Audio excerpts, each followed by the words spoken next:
नमस्कार मित्रों।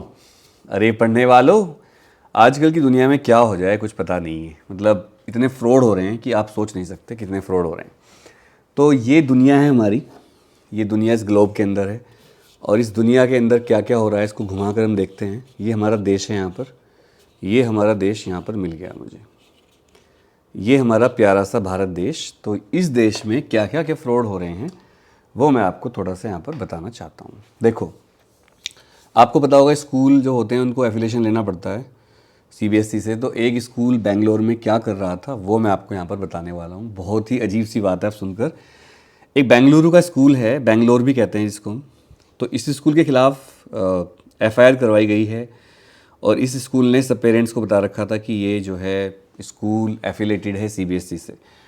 और स्कूल का नाम है ऑर्चिड्स द इंटरनेशनल स्कूल। तो आजकल तो स्कूलों में एक इंटरनेशनल लिखने का एक परंपरा सी बन गई। जो स्कूल पहले नॉर्मल स्कूल थे वो अपने आप को इंटरनेशनल लिखने लगे हैं। अब इंटरनेशनल स्कूल का मतलब क्या है ये मुझे आज तक समझ में नहीं आया। The associated management of primary and secondary schools Karnataka KAMS and noted educationist Niranjan Aradhya blamed the education department for being lax and apathetic. मतलब कुछ लोगों ने आरोप लगाया है कि एजुकेशन डिपार्टमेंट बहुत ही ढीला है। तो ये स्कूल है ऑर्चिड जिसमें फर्जी मिला है और प्राज्वल डिसूजा हैं जो एक्टिविस्ट हैं, उन्होंने इसके लिए ट्वीट किया है। The department of public instructions on Wednesday file a criminal complaint against the trust that operates orchid the international school in Nagarabhavi here after hundreds of parents accuse the school management of falsely claiming to have an affiliation with the Central Board of Secondary Education। मतलब school कह रहा था कि हम तो affiliated हैं। आपको बता दूं आपकी जानकारी के लिए कि स्कूल चलाने के लिए सीबीएसई से एफिलिएशन जरूरी है। तो इनके खिलाफ एफआईआर हो गई है और अब देखते हैं क्या होता है। लेकिन जो पेरेंट्स और बच्चे जो 420 में इनकी एफआईआर करी गई है, 420 का केस तो लगता है जब cheating and dishonestly including delivery of property and 34 section लगा IPC acts done by several persons in furtherance of common intention, मतलब जानबूझकर की गई गलती of the Indian penal code IPC. A copy of FIR was seen by news 9 की हम report देख रहे हैं इस टाइम। तो फिलहाल आप भी एडमिशन लेने से पहले ये ध्यान रखा करो बच्चों कि क्या आपका स्कूल एफिलेटेड है या नहीं। और बहुत सारी इसमें चीज़ें हैं लीगल जो मैं आपको बताना नहीं चाहता क्योंकि आपको उससे मतलब नहीं है।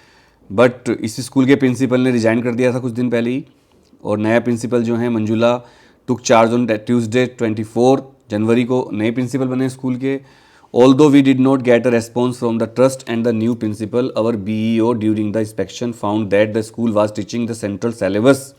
A notice was issued to the in this regard। मतलब वो सीबीएसई का सिलेबस पढ़ा रहे थे पर वो सीबीएसई से एफिलेट नहीं थे। तो यार बड़ा मतलब क्या बताऊँ, आजकल तो बहुत कुछ चल रहा है इस तरह की चीज़ें गड़बड़ चाले चल रहे हैं। तो ध्यान रखिए जब एडमिशन लें तो ध्यान रखें कि आप एफिलेशन नंबर पूछें स्कूल का।